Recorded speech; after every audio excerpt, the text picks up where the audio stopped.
Looking for something cozy and relaxing to play? Then you might find something of note in today's video. What's up, girls and boys? What's up, internet? I am Bianca, and for today, I will be giving you guys a couple of cozy games that I think you might find interesting. Now, before I begin, a little bit of a disclaimer. First off, some of these titles I ended up getting a review copy of, but all my thoughts and opinions in this video are of the honest kind, and they're as honest could be. Second, my definition of cozy doesn't really just imply farming sims. Cozy games for me are games that I could just chill back and relax playing with nary a thought about hard bosses or complicated puzzles.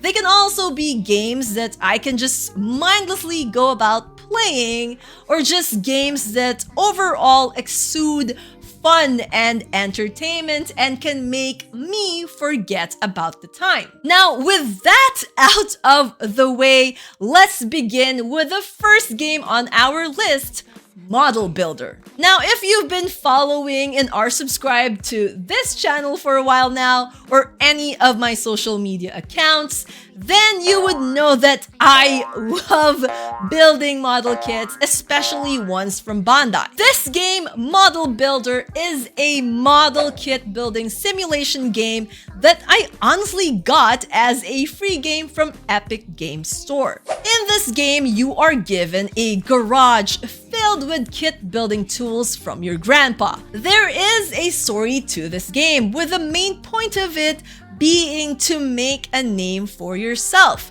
joining competitions, completing commissions, and simply just building for the sake of building model kits and props. Now, sadly, the base game doesn't have anything of the Gundam or anime variety, but it does have different kinds of tanks, planes, cars, and props for you to build.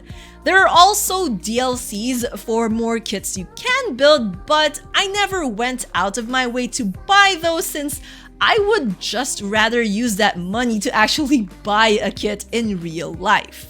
Building itself is not hard at all, but there are some objectives or requests for each build that you could or would need to follow if you want to get the highest score or payment to either win a competition or complete a commission with. The controls are a bit messy though, and I found myself getting annoyed with it a couple of times, especially when painting the model parts. Maybe there's an option to fix that, but I didn't really dive into the settings that deeply to know, and I ended up honestly feeling dizzy. I haven't really completed this game either or gotten that far, but it did manage to entertain me for a bit before I realized how long I've been playing and got the urge to actually build a real model kit in real life. So who would I recommend this game to? Who would I recommend Model Builder to? Well, it's a pretty niche title, so it would be interesting for those who are into model kit building as well, or for those who are looking for a game that would eat up quite a bit of their gaming hours and they have nothing to play with or are bored with the games that they do have. If you're neither, then you might find this game boring.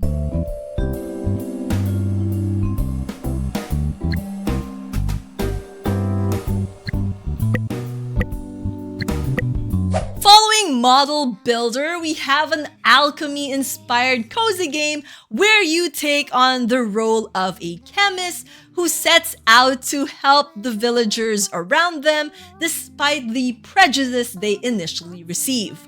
Potion Permit. This one isn't really a new game per se. It's been out for quite a while now, but there has been a new update that brought new content to it. Some people might also not label this as a cozy game, considering it does end up getting a bit into the grinding territory, especially if you go at it blindly.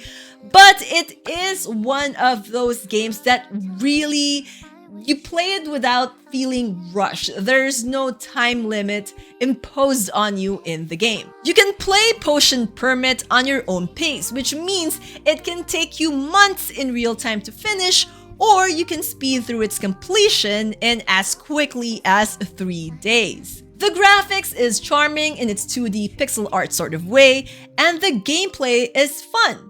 And the side quest does not leave you feeling like it's redundant, especially since you get to know the villagers better through them. The minigames themselves, which come in the form of fishing, brewing, diagnosing, takes a bit of getting used to, and there is a very distinct way to them, but they are not aggravating in any way. Your actions also impact the community in that you can see it grow. That being said, it does have its downsides. If you're looking for NPCs that are multi-dimensional as the Stardew Valley's cast, then you might find yourselves feeling a bit disappointed in this one. There is also no marriage, but there are romanceable characters. The problem is, as of this moment, you can only date them and keep on dating them. I know the devs are listening though, so we might get marriage somewhere down the line. Another thing I like about this game is that it has a very relaxing music, which helps in its grindy nature because, as I've said, it is a pretty grindy game, especially since you have to grind for ingredients a lot, and item drops in this game needs a bit of balancing fixes. Still, it is a pretty fun game and you will lose hours of your life to it. If you like farming sims along the veins of Stardew Valley, Harvest Moon, Story of Seasons, Rune Factory and such, and you want something different, then you might be interested in Potion Permit.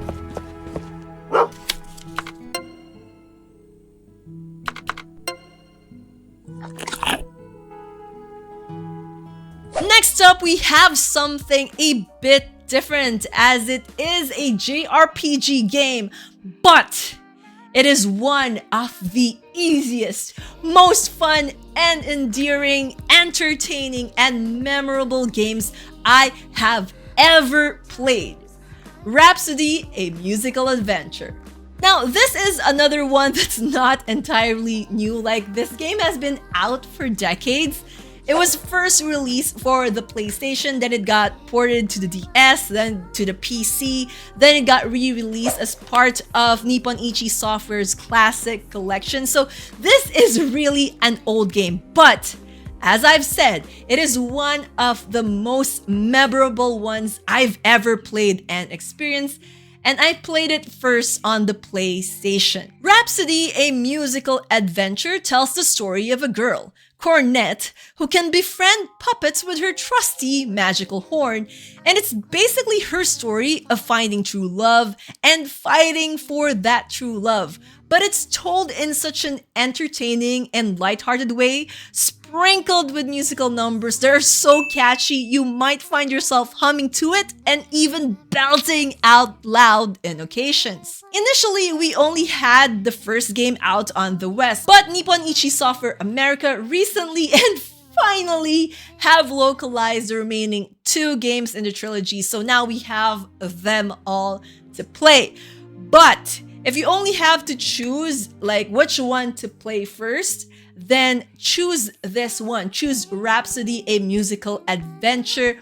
As for which one to get, that actually depends. Now, the DS version, understandably due to the cartridge size limitation, removed English voices, the gallery. They changed the way how battles work, since with the original, the PlayStation version, the battles are more like SRPG sorta, and now the DS1 has more turn-based RPG feel to it, like the traditional turn-based RPG feel. But they did add a couple of things, like making Kururu, Cornet, Spunky, Flying Puppet Sidekick playable. They added 2 new songs, added new skills, new side quests, and scenarios that expand the game further. And they also made the translation much cleaner. Now, the PC port, which is also the one for Steam and the one that got published for the Nintendo Switch, it is based off the PlayStation version. So that's something that you might be interested to know. Honestly, this JRPG has one of the best presentations of a classic JRPG that I have played. And that's saying something, considering I love JRPGs. They're my jam. The story itself is endearing, with a twist very well executed near the end. They also have a music gallery in the game where you can listen to all the songs you have unlocked, which is nice. Though I had hoped Nisa would have added a soundtrack in with the digital edition. I really like the song there, you see. And I remember in the PlayStation, when I had the PlayStation 1 disc, I remember putting it in the music player and listening to the tracks there, since the music player would play the PlayStation 1 disc as a soundtrack, as music soundtrack. And it's a nice added bonus back in the day where these things aren't locked behind the paywall. Is there a downside to this game? I guess it falls on whether cutesy, often comedic, but heartwarming musical games or stories is your cup of tea, or your willingness to talk to every NPC to find that one NPC you need to talk to progress through the game's story. If those tick you off, then yeah, that's the downside. But it's not nearly as bad as a lot of the JRPGs that we have now. Like I've said, this one is as beginner-friendly to the genre as they can get. Though, to be fair, let me just say that there are some dialogue in the game, especially between Cornet and Kururu, that may be considered outdated nowadays and can trigger some people. Who would I suggest play this game? Everyone. Well, anyone who likes a good story with fun characters and don't want to be bogged down by difficult battles or confusing game mechanics. Rhapsody, a musical adventure, is as straightforward as they come. This title is also good for anyone wanting to play a JRPG for the first time, as it requires zero grinding, except if you are after getting all the achievements or trophies in the game. And even then, that's more of a luck thing rather than a grinding thing. Though, if you're one who is easily distracted by jokes and meta stuff, you might not like how some of the dialogue in this game plays out. Seriously though, give this game a try if you haven't already.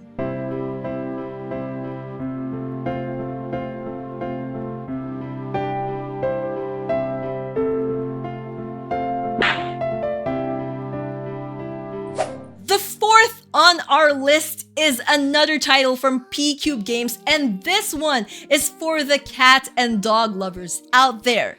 It's another RPG, an ARPG this time, where you take on a role of a cat, and in the sequel even of a dog, on their own personal quest, Cat Quest. Now there are currently, at the time of this recording, 2 games out already, with the 3rd in the franchise well underway.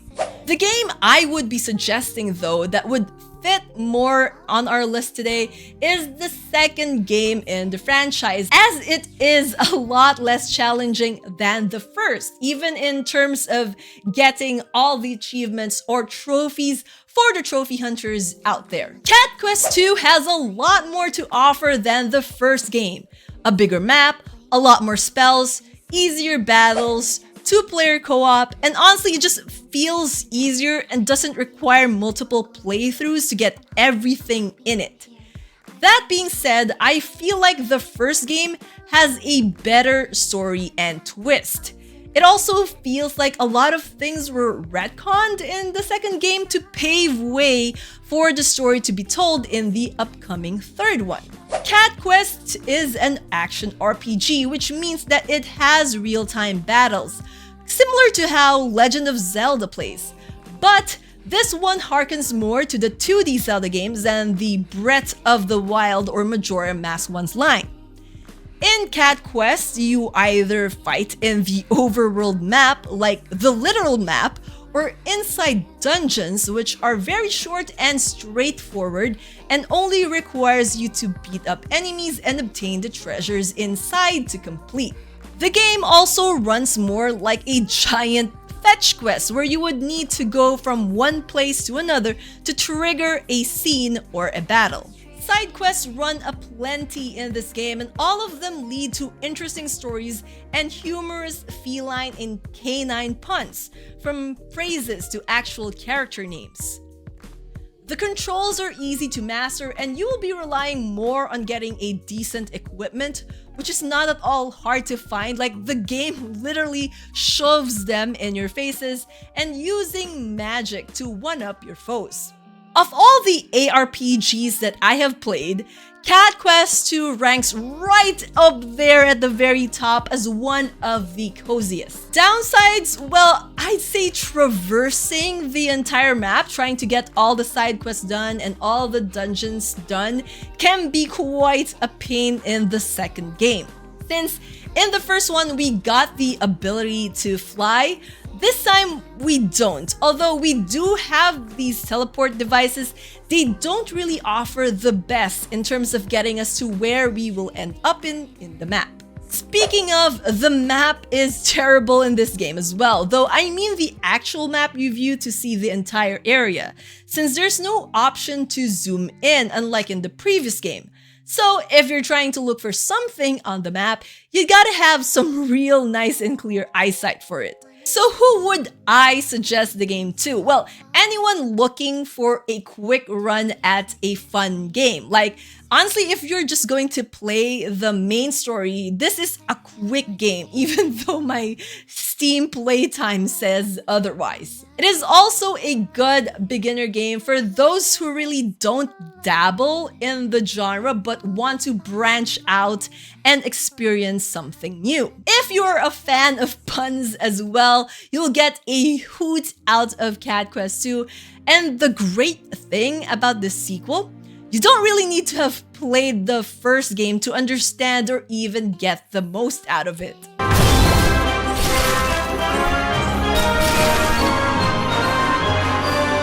From cats and dogs, let's turn our attention to another animal that I think a lot of kids wanted growing up. And no, I'm not talking about dinosaurs or dragons, even though they're pretty cool. I'm talking about ponies and horses in Ranch of Rivershine. In Ranch of Rivershine, your goal is to own and build up your own ranch, repairing stables, adding new stalls, expanding your pasture, building obstacle courses, and taking care of and training your own horses to compete in cross-country. This is one of the few horse-themed games that is honest to goodness serious about it, that actually tries to do it right. You have beautifully and colorfully rendered horses, a warm and immersive world, slow and relaxing pace that has its pros as well as its cons to it, and a difficulty that just sits right. It also gives you the choice of what coat or pattern to have in a horse, which is a nice little addition. There is diversity in the characters as there are in the horses you will meet and find. And the music sits right there in the cozy grove. Though, to be fair, the horses themselves don't really have much of a personality to them. That being said, it's one of those games that requires you a bit of planning to get the most out of, especially when it comes to training your horses with the goal of winning and becoming a champion in mind. There's a lot of things to do as well as far as quests are involved, and it does have a bit of a grind to it. And as with all games that falls into the genre, it does get a bit repetitive and monotonous in gameplay, so that's something to be aware about. It's still in early access though, so even if the open world feels large, there's still a bit of an emptiness to it. Having said that, the developer Cozy P Games are rolling out updates and fixes, adding content whenever they can, and it's reasonably priced as well. So, who would I suggest this game to? I think anyone looking for something a bit different from the farming and foraging would find Ranch of Rivershine to be a great alternative. Bonus points if they love animals, horses in particular, and are not too troubled by the whole training aspect of the game and are willing to support the game even if it's still in early access. After our stint with the horses, let's move on to somewhere more magical. Fae Farm. Now, Fae Farm is relatively new, and after its release, there have been a slew of bugs ranging from animals not producing items, items disappearing, tools not working or upgrading properly, and the like. But from the looks of things, the developer Phoenix Labs are doing all they can in stomping out and fixing these bugs to make the experience much more pleasant and enjoyable. Now, for those not in the know, Fae Farm is yet another farming simulator game. But instead of your dead relative giving you a plot of land to work with, you end up being shipwrecked to a magical island a la Adel from East and are given a farm to cultivate. Here you explore the world, complete quests, traverse dungeons, battle foes, craft items, befriend and even romance villagers, personalize your house with furniture, farm, take care of livestock, the whole shebang that comes with farming sims nowadays. The game also offers online and local co-op for up to 4 players, though that is something I have yet to try. Another thing that the game offers that really puts it in the cozy vibe is that suffering through incapacitation, players are not penalized in any way but are simply whisked back to town. So that's really nice. There's no rush also in playing this game. Like, there's no time limit to it. There's no mandates of you have to do this at a specific time and you have to do it quickly like that. It's really just a casual and cozy farming sim. That being said, and since we are being honest about it, there are a few things you guys need to know about the current state of Fae Farm as of this recording. First off, it honestly feels a bit unfinished. Like, it's still in the early access stage with NPCs that could really use a bit more charm outside of how they look. You know, the NPCs actually make it feel like the game is designed as an MMO, to be quite honest. Now, even the seasonal events done during the last day of whatever season you are on feels like an afterthought that amounts to basically just a glorified fetch quest. Even the dates you can have as you progress through your way of befriending and romancing whomever you choose feels fast-tracked. Honestly, the game feels like it's centered around you as opposed to around you and the characters in the community they have found themselves in, which is something Stardew Valley still has an edge on, and something I actually think the Story of Seasons games and the Rune Factory games also do a good job with. Second, there are still a lot of bugs in the game, even though it does end up getting patched out and fixed. Like, the devs will fix one thing and they will break another thing, that sort of thing. Some issues force a restart, others really take out the progress of the game, like dialogues being shown when flags for it have yet to be triggered. Third, the farming feels like it was not the intent of the game, despite it being called Fae Farm. Though Fae Farm does offer a strange way of unlocking or even planting new seeds from the norm, actually getting those crops offers nothing to the game, as they just end up chopped or diced, and they are worth next to nothing if you sell them, which you can do one at a time, by the way. Like, there are so many hindrances or roadblocks added to it to make it so that you really don't make that much money too fast, essentially steering you to play in a different playstyle than you would prefer. I don't know, those are just some of my honest thoughts about it, some of the things I found. So why do I include it in the list? Why did I include it in the list? Well, because it still looks promising, all things considered. Like, it can be a game that with enough polish can turn into something better. Plus, it's still a cozy game, like I've said. As of right now, though, those are just some of the things I feel like people should be wary about, since I know a lot of people, especially in the community I am a part of, talking about this game and are enticed by it with the basic premise of it's like Stardew Valley, it's cute and such. And while those are true to some extent, it is still nice to let people know about some of these things that they will be getting themselves into with Fae Farm.